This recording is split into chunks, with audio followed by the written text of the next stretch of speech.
So Luke 16, 1 through 13, records the account of the parable of the dishonest manager. That's right. It's a story about a money manager, maybe a banker we might say, who gets fired for poor or dishonest work. So in his final days on the job, he calls some of his clients to work out a deal.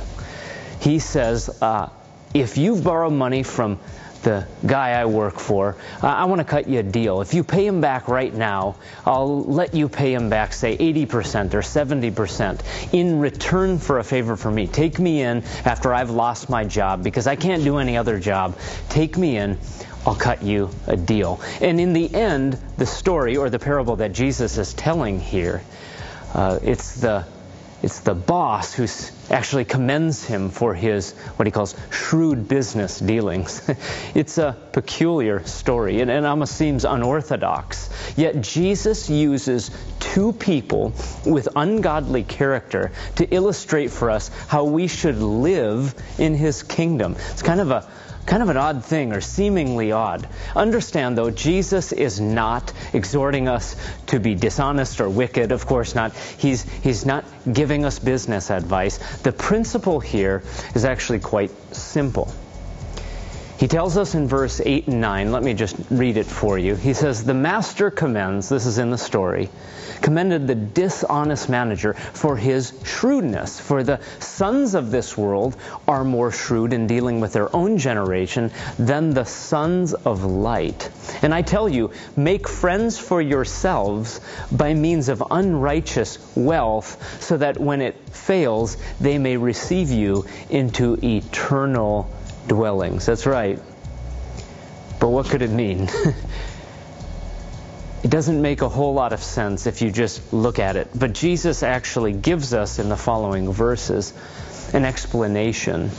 Now, I'm not going to read through that, but here's what it's talking about. Surely, it's not that we should look to make money by unholy or criminal means. No, instead he's using a vivid picture of shrewd business transactions to show us that whatever we do in a fallen and unrighteous and broken world that's been corrupted by sin and all of the corruptions of this world, as we go about this life in a corrupted world, yes, even in this life, what we steward that is ultimately God's and what He has given us can be stewarded for His kingdom.